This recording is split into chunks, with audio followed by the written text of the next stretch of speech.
But I guess this does kind of bring into question something I wanted to ask you, Chelsea.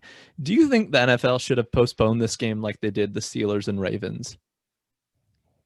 This question has been asked by so many sports personalities on so many major networks this week. I was watching Scott Van Pelt last night. I was watching ESPN and NFL Primetime, NFL Live, pregame for NFL football on Monday. And basically, side note, so Adam Schefter is the one who's headlining all of these things, right? And he got into like a testy conversation with Steve Young on live TV about whether or not this game should have been canceled. And honestly, I thought it was kind of hilarious. But I will say, so apparently the NFL's protocols with COVID is that if it's contained, they still play the game, right? So the only people on the Broncos who had COVID confirmed were the quarterbacks, right? With the Steelers-Ravens game, they had positive cases week after week, day after day. And by the time they were supposed to play their game, half of the Ravens offense was out. Or maybe it was the day after that. I know it started out with Ingram and Dobbins, but at least a few days after that, Lamar got it, a couple other people. Mark Andrews has it, who, side note, has type 1 diabetes. So hopefully it doesn't actually affect him that bad because he actually does have an underlying condition. But, so like I said, the protocol is if you can control it, stop it, then you can still play the game, which is what happened with the Broncos game. With the Steelers-Ravens, that hadn't happened, which is why they postponed it over and over and over. They had been trying to figure out where the virus came from. They had been trying to figure out who had it, who didn't. I'm sure everyone got tested like a billion times. So I think that there is a difference. But the fact that the Broncos didn't even have a quarterback, that just kind of speaks to some bias, in my opinion. Like, I understand the protocols. I understand why they have postponed the Ravens. And I understand why they didn't postpone the Broncos. But let's look at it this way. Which game are they going to get more revenue from? Saints-Broncos with no starting quarterbacks, or Ravens-Steelers without Lamar Jackson? Mm-hmm. Let's be real honest.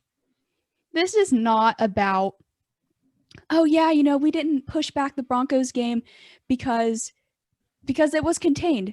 Honestly, it's probably more about just making money because more people are going to watch a penultimate AFC East or AFC. What is it? They're not the East. Are they the West? I can't exactly AFC remember. North. AFC North. There you go. People are going to watch an AFC North matchup without Lamar Jackson more than they're going to watch Taysom Hill play a quarterback-less Broncos. Mm-hmm. So it just kind of feels biased from an objective opinion because those teams are more popular.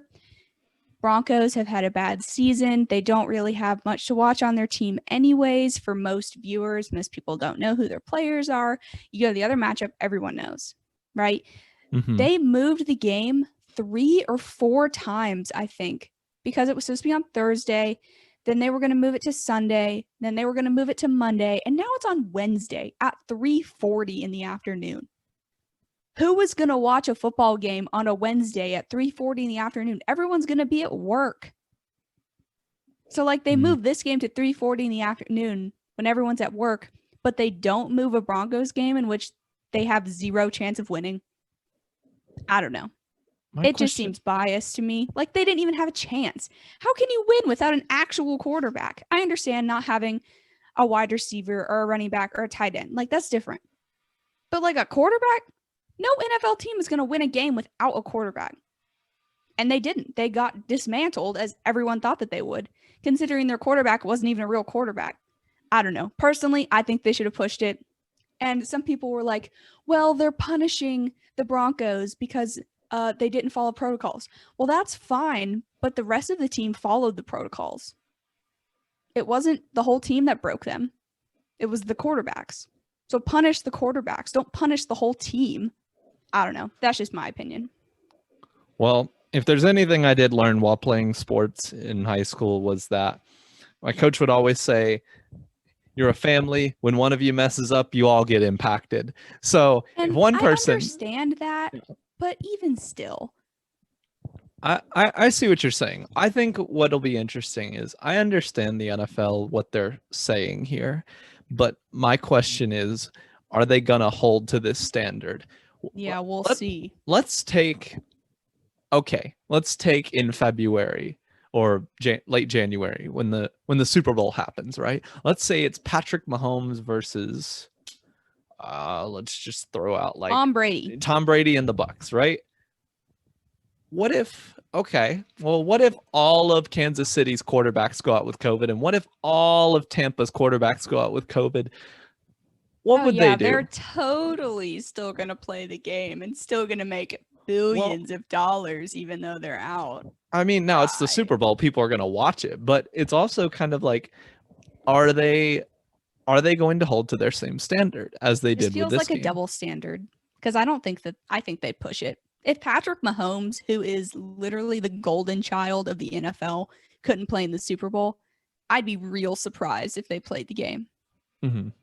So that's what I wonder. And like, the thing is, I think people would want them to push the game back. Like, I agree. Like, people would want that to happen because they don't want to watch a crappy Super Bowl. I wouldn't blame them for doing that. And what they should have done with this season is they really should have put more flexibility. It seems to me like they've tried to play this season as if it was completely normal, and they didn't put any flexibility within the schedule. Whereas, that's something in my that opinion, the broadcasters were talking about yesterday. Mm-hmm. And so the problem is, like, since they should have extended the season longer to where it pours into other things. I know they don't want to go longer, but what you could do is you could have more space between games for more time for recovery from COVID. Now, I still think, all in all, like, this is still on the quarterbacks for not listening to the COVID protocols. Like, they need to be held responsible for this because they acted in a unsafe manner and it cost their team. So I'm still gonna put some of the blame on them. But the NFL, if they are gonna make this rule, I want to see them stick to it and not just cut out, whenever they want to, cut out games whenever they want to. It just makes you wonder who they care more about, right? Do they care more about the people who actually have COVID, or do they care more about the owners and people watching so they make money? Mm-hmm. It just kind of, presents that question of like, who are you actually trying to protect?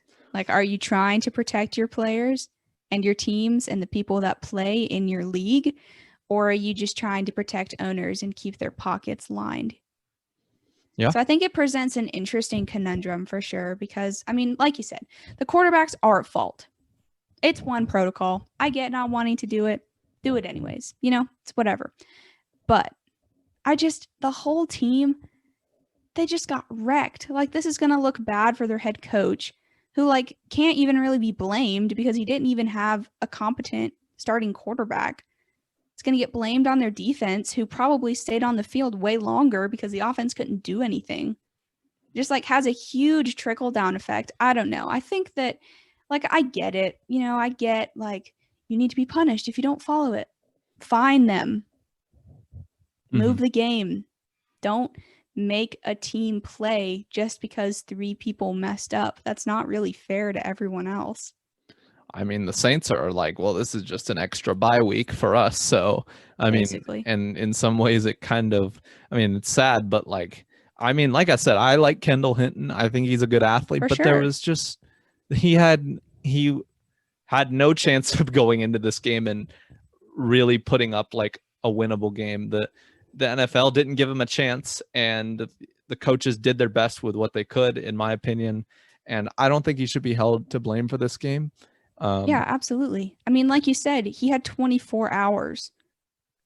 Imagine just like working at Walmart or Target or Kohl's, and the NFL calling you up and being like, hey, man, need you to start on the Broncos tomorrow, and you being like, what? I'm in Kansas. A game against the Saints, by the way, not just like, not even like the Jets or the Chargers or some team that's not good. No, you got to play against one of the best teams in the NFL. Even though it's a Drew Brees-less team, he doesn't play for the defense. I don't know. I think it presents an interesting conversation. Like I see where Adam Schefter is coming from, talking about like it being contained versus it not being contained and them trying to keep the league on track. But I think them trying to keep the league on track goes back to what you were saying about how they didn't schedule the season to be played like COVID is going to affect it. They're just like, oh yeah, we'll have 17 weeks. If games get moved, we'll just play like 3 games all at the same time on the same day, because that's good coordination. No, I think they should have made it more flexible. Do we really think that America would have been mad to have more football, more weeks of football? Mm-hmm. Honestly. Yeah. I don't think so. If they had done that, they probably would have made even more money because it would have lasted longer. I'm just saying. It's an interesting conversation.